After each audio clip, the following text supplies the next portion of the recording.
I'm sorry? Does your dog come from a different country? Oh, no. He comes from an organization that's a member of Assistance Dogs International. Exactly. I think that's the organization referred to. Yes. His organization that he comes from is called Canine Partners for Life. And they're located on the East Coast. And he and I have been together for 5 years now. So what does this international group do? Well, I was just going to say, I happen to be a board member of Assistance Dogs International. And Assistance Dogs International is an organization that has member organizations that raise and train, but they've got a set of standards out there that the organization has to live up to. And each of these organizations goes through an audit process every 2 years to make sure they live up to those standards, every aspect of training, service, performance. And there's a cost involved with the audits, there's a cost involved with living up to those standards, but there are 50 organizations, or 50 plus here in the United States, that are everything from seeing eye dogs to hearing dogs to service dogs, not only seizure alert or diabetic alert. And there's another 40 internationally that are member organizations. And the beauty of that is that, you know, we're dealing with an industry that has a lot of problems. A lot of problems with fraud, with mismanagement, with not proper training. And the standards that these members have to live up to at least give people searching a level of confidence. So it's a type of It's a regular accreditation. And it's not voluntary. I mean, to become a member of this organization, you have to look at the bylaws and the standards and live up to them. Yeah, Right. definitely. So we can voluntarily join your organization. But there's costs involved. Like I said, there's no membership fee, but you know, just the audit process where a team of staff come out and spend 4 weeks to go through everything from training standards to methods of training to, you know, investigating teams and doing all of that. Yeah, and, that would be fine. you know, I have no problem with that. and you know, it's one of those things where there are a lot of smaller organizations that don't have the resources to become a member. And that I have no problem with. You know, there are good training organizations out there, but there are so many organizations that just don't provide properly trained dogs that you take a risk. Whereas if you refer to one of these organizations, you know, there's a level of standards, there's a level of monitoring that goes on, which makes that aspect that somebody thinking about a dog not having to worry about is fraud involved or a problem involved along the way. So what kind of charges are we talking? you know, it's just to be able to live up to the standards and get involved with the membership, you know, can easily cost thousands or tens of thousands of dollars. And it's like anything else. Besides all that, I run my own nonprofit organization, just what I do here to educate people. We don't raise or train or do any of that. And the resources I have available come out of here. So if somebody said I had to live up to something else just to educate people, it becomes tough. Well, that's the same with a trainer. A proper trainer has an amount of fixed income, and they want to put that into training, not necessarily certification. You know, and I understand that. There are many organizations that are not member organizations that do great work. As a matter of fact, the organization that raised him is in Pennsylvania, Canine Partners for Life. And every 2 years, I have to go through recertification with my dog as a part of Assistance Dogs International. I have to go through the same test that takes 6 hours that I had to go through when I got the dog. And I have to go through training standards with a personal trainer. I had to contact a personal trainer here in California and spend 7 weeks going through getting ready for the recertification just to make sure, but that's living up to the standards of. So a recipient also has to be recertified, not just the organization? Correct. Well, the recipient has to be recertified for the organization, but that's because that's part of the ADI standards. That's the reason. I have to recertify with Canine Partners for Life, but what I'm recertifying to is the training standards. They have to recertify for not only training standards, but for financial standards, for everything from publicity to health care for the dogs, all of those types of things. So I look at that and I feel good because it's like an audit system that I can feel a little bit of reliance on. But at the same time, there are people who locally ask me about, I need to get a service dog. There's only a handful of organizations. As a matter of fact, I list them in here. There's only 5 or 6 organizations that are part of that raise or train service dogs for epilepsy. That doesn't mean here locally I say you're limited to that. I'm just saying I'm not going to recommend somebody. I don't have the time to audit everybody. You're going to have to do your own auditing if you're looking for somebody locally, and there are good local organizations. That's all. I'm trying to be honest with people. You know, Canine Partners is an organization where probably if you sign up on their list to get matched with a dog, you'll go through a process. Then they want you to come to a class once a month for 6 months. It's a 3-hour class just to see how you assimilate with the dog, the commitment, all of that. And then after that, if it seems like it's going to potentially work for you, you get put on the waiting list. When I first went, it took a year after that. So it was a year and a half before I was matched with my first canine partner. But the 10 years I spent with that canine partner changed my life. You know, I'm 60. I've had two assistance dogs in the past 15 years. I had to retire on disability in the year 2000. I had brain surgery performed in 2001, and I became a prisoner at home due to epilepsy. I knew what a normal life was, and it became difficult to live that life. Then I happened to see a TV special about what a potential assistance dog could do. I mean, I understood what a seeing eye could do. Right. Seeing eye dog years ago, but when I saw this presentation and I saw an individual who had epilepsy who was matched with a dog and what that dog was able to do, instantaneously, I said to myself, I've got to do that. And then I went through the process, and it took, you know, just about 18 months before I was approved through everything. Everything worked out. Sat down and talked about commitment, sat down and talked about financial expenses, veterinary care, all of that, lived up to their expectations, and was matched with a black lab retriever. And 10 years went by very quickly where I was normal again. I was able to go out on my own again. I was independent at one time before, but I became a problem and a burden for my sister and her husband. That first 10 years went so quick, and then it was time. Between the age of the dog was 12 at that point, and I'm in touch with Canine Partners the way they work. Twice a year, I fill out information. We talk about everything from performance to veterinary care, all of that, which is its partnership. And then at 10 years, they said, hey, Ed, it's going to be time in the next few months that Alipo's going to have to retire, so we need to get you back into the process of a replacement dog. And I went through that, and I was introduced to Alipo. And then once they introduced me, I had to send an undershirt again. So it took 8 months before he had been trained long enough. What they do for Seizure Alert is they take that undershirt that I was wearing when I have a seizure.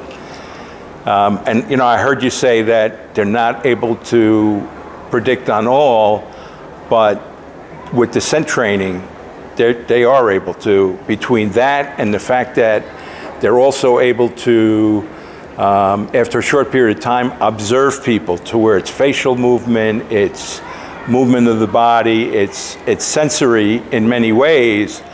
And I, in 15 years, have never had an incident where, whether it was a partial seizure or grand mal, I have 4 or 5 different types of seizures. I've been lucky. And it hit me to a point where, after I was matched again, I sat down with a couple of friends and I said, we need to form a nonprofit organization to educate people. You know, there are approximately 18% of the population in this country has one form or another of disability. And that's a lot of people. And even if only a fraction of 1% need an assistance dog, you're still talking about tens of thousands of people. We need to make it easy for people to understand what a dog is, a service dog or a companion dog. We need to make sure that they understand the process of searching for an organization. There's a burden financially, what resources may be available from a financial standpoint, veterinary care, how to get veterinary care. You know, what we wanted to do was put together a resource or a tool that if you're looking for a dog already partnered with a dog, that it makes it even a step easier to function and survive. And we work with all of our recipients pretty much in that manner. Absolutely. I think what we were more interested in was the accreditation with the group. Correct. And Canine Partners is involved, I'm sure as you are, with every team. There's communication all the time. But you know, there is so much available on the internet today with respect to information about problems from a veterinary standpoint or benefits that are available from an organization that could be possibly helpful, that they don't have the time to go out and research and provide a lot of information. So we sat down and said, we sat down in that very first meeting, I'll never forget saying, if we could help one person either match with a dog or one person who has a dog benefit from information to make it easier, we would appreciate that. And that was 5 years ago. We now have followers on all continents around the world, and all we're trying to do is make the guessing less difficult. You know, even the information we have here today. Let me give you one of these. I have a problem with my knees, so I'm gonna have to. Thank you. You know what we put together then. Down. Yeah, I know you're stretching. Lay down. Down. Good boy.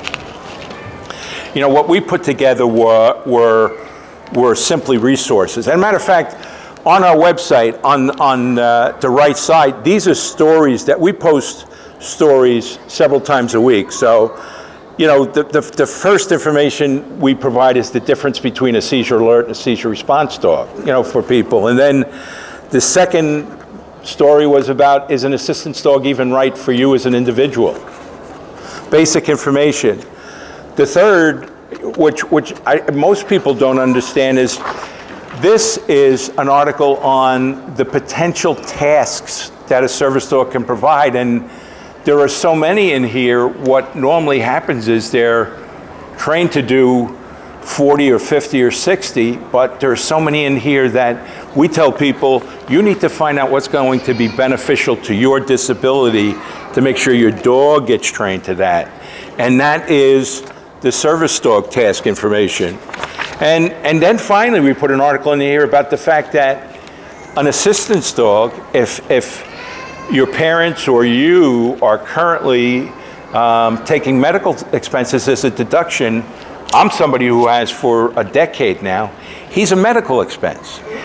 All of his expenses, food, supplies, veterinary care, all of that go under my medical expenses, which make it easier for me to be able to afford all of those costs. You know, I worked for a living, but I went out on a disability, so I live on disability income, plus, thank God, savings that I had when I worked for 25 years. But all of those expenses, being able to save is a benefit. And then what we also put in here was information about websites that are good tools, organizations that raise or train dogs, Assistance Dogs International is one organization that we support tremendously, and then the second is the International Association of Assistance Dog Partners. So those are two organizations we want anybody with an assistance dog to understand the benefits. There's no cost. Assistance Dogs International is going to notify you twice a year when free eye care is available for your dog, or the other time of the year where you can have the dog's hearing checked and free hearing care is done. We want to make it easy for somebody who is thinking about getting a dog, already has a dog, what's involved. Okay, so we put this together. We have initially had just a few phone calls. You know, probably now we have 200 or 300 phone calls a day, and multiple emails responding to specific questions, either about a disability or about the resource to go to, because getting an assistance dog is not easy, and finding the right organization. You know, we're dealing with an industry that is rampant with fraud. There are too many individual trainers out there, and there are many organizations that don't live up to standards. You hear the stories about somebody going out, being matched, and then the dog doesn't do anything. The dog is more of a problem. So we wanted to voice ways of avoiding that. Matter of fact, one of the things we tell people is, once you find the organization that you believe is going to be beneficial to you, research it, and it's easy on the internet. Go to the Better Business Bureau first, and then there are several other websites where you can search information about their performance. And if nothing else, just search the information on the organization's name, because when people have bad experience today, they're vocal on the internet. So, you know, we tried to bring all aspects together with respect to finding a dog. Is a dog right for you? And then, if that's the case, how do we pursue along the way? And that's what we're trying to do here. And it doesn't have to be a lot of people. I mean, epilepsy is such a large number in the millions when you look in this country, the United States, in Canada, and around the world. And then you start to look at other disabilities where a potential assistance dog can be helpful, whether it's multiple sclerosis or diabetes or muscular dystrophy. You've got only a handful of organizations, less than probably 300 or 400 between private trainers and organizations. Assistance Dogs International, you've only got less than 60 organizations in the United States.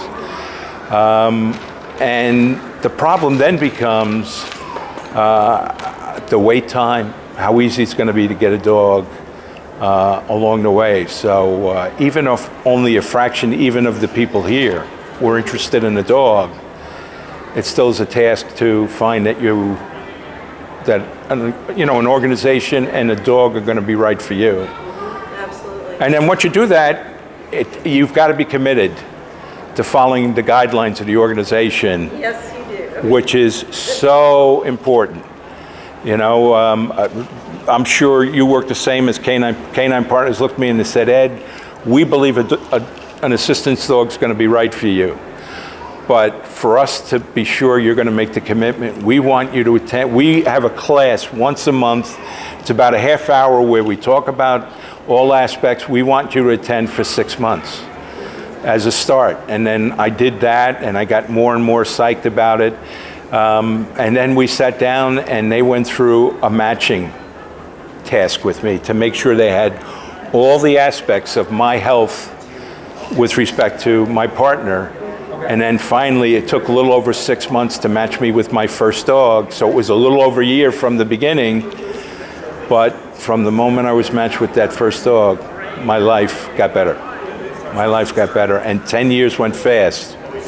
And then it was a matter of sitting down to help anybody we could understand the concept. So that's what we tried to do. And that's why we wanted to make sure that we were able to speak to anybody even here. Even I'm somebody, my partner Peter over there, board member, are believers that if somebody invited us anywhere to speak to one family, we would be honored and happy to do it, because every family we could help, pointing them to individuals like yourself who get involved with the training, get involved with the raising, and the organization that matches with the dog is important. That's what we want to be able to do, and a lot of people don't understand that Aleppo laying next to me is paying attention, and if I'm going to have a seizure, he'll be up to warn me, and the fact that he is here and I'm able to function as normally as I can is all the difference in the world. Yeah. And the key then is, how do we make it happen? And that's what my assistance dog, that's what our goal's been. So, and we want to praise really the organizations that raise and train them, because they're the, I'm here to praise any of these organizations, because they make the difference in the family. Canine Partners has restored my independence. What we do is just provide information. We have a number of success stories where our dogs have literally saved people's lives. It's just amazing what they can do. No, and I've had incidents where, just a handful of incidents in the past 15 years where I've been somewhere and walking, and he is always, he's on a gentle lead. I need the harness because I have balance issues. So he's always normally following me, 99 and 9/10 of the time, but there's been one or two incidents where he has led me somewhere to another person and then rubbed that person's leg. And the person had no idea what was going on and was a little bit nervous at the time. And I said, I don't know who you are. My name is Ed Crane, but this is my service dog who provides me warnings of seizures. And then the person says, I suffer from epilepsy. I said, lay down, because I believe you're going to have a seizure. And each of those times, the person went into a grand mal seizure. And I said to myself, he wants to work. And it always is focused on me, but there are times when it must be close enough. Right, that he can still sense it. That he can sense that body movement or that scent or whatever. And there's no restriction in the fact that he wants to help whoever he can, because he's been taught that that's the issue. And that's what, that's the difference. So, I appreciate looking at what any of these dogs is able to do, and the fact that somebody out here is going to benefit from it. And the fact that you've got the families out here that are pushing for so many other aspects of helping people like myself with epilepsy.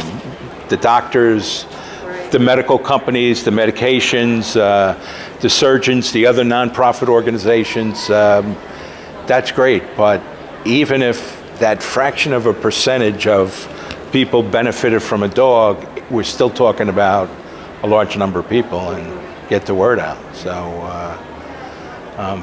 that's what we tried to spread. The biggest problem we have is convincing our recipients that this is not the single cure for them. It's a tool that they can use. They have to keep practicing. They can't just take this dog home and let it become a house pet. Oh, I have to, it's not even that. I agree with you.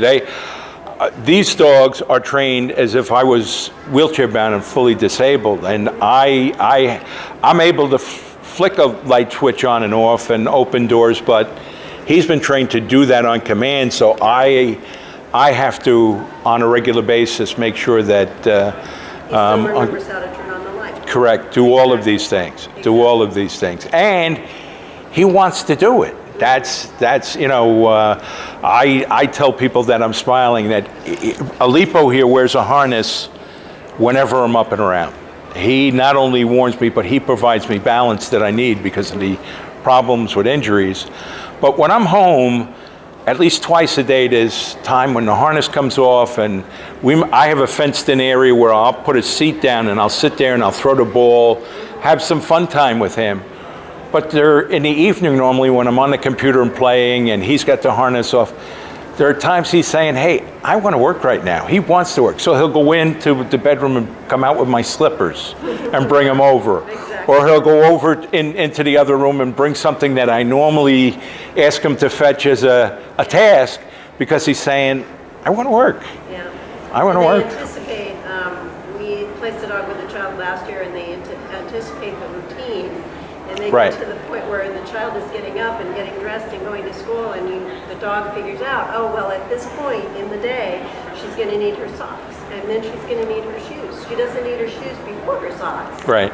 And they figure out exactly what they're going to need, and they get it. Oh, I'm a firm believer that the dog very quickly in that first partnership year get to know the person in many ways. I am somebody who for many years was embarrassed about depression. And I fight a battle with depression because of, in addition to the seizure itself, I have chronic head pain, and it is horrible.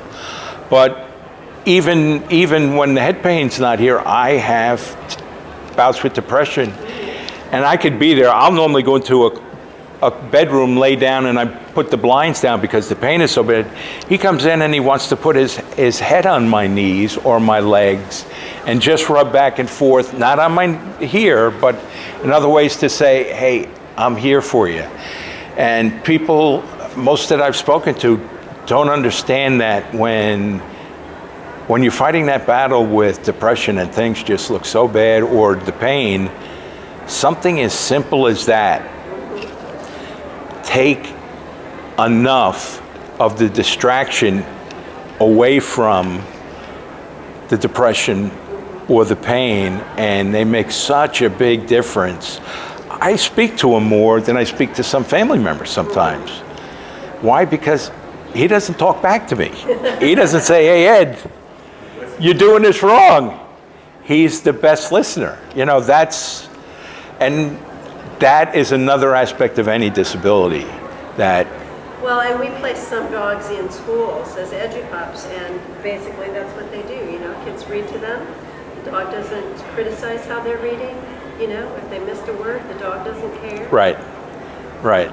And that's what we're trying to reach out and just show people all aspects of what these dogs are capable of doing. And we want them to understand that once you're partnered with the dog, his veterinary care is as important. Any organization is going to tell you, we want the partnership to be so helpful to you, but his health is a priority to us, so we want to make sure you're following guidelines with respect to visits to the vet and dog food and health and well-being. I mean, that's why he's 10 years old. You get to know age with the dog. You get to know the health with the dog. You get to know with these organizations the legal matters that come up. I carry a book on him that are the federal and state laws here in the United States, so that I'm somebody who feels confident enough that, and I live in California, so it is, in the time I've had a dog, very few times that anybody's tried to refuse me entry. But the 2 times or 3 times that it's happened, I know very easily. As a matter of fact, on my website, I've got easy access to the federal government to be able to file a discrimination claim, and it takes 5 minutes. And trust me, what happens then is the Justice Department will investigate and contact the business, and the problem gets resolved quickly.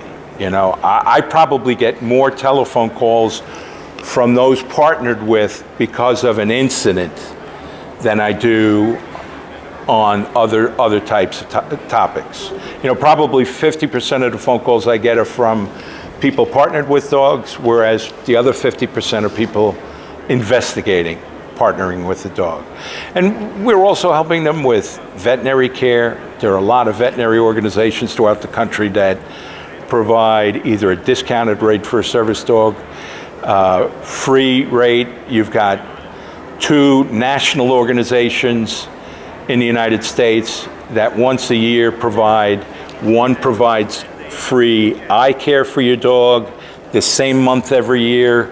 The other provides free dental for your dog, examination and care once a year. So we want to make sure that that's available to anybody who has an assistance dog, so that the easy aspects are there, you know, along the way. And that's what we put together here. This is not about any organizations. I put in just on the one side a download of the AOL, the internet page of the organizations that are members of Assistance Dogs International. But most of the other is general information about the dogs themselves. Okay. So we're just trying to make it Yeah. helpful along the way, and we are happy here to talk to anybody, and are so pleased to That's great, yeah. see partners. Doing a great job. Thank you very, very much. I love your dog. Thank you.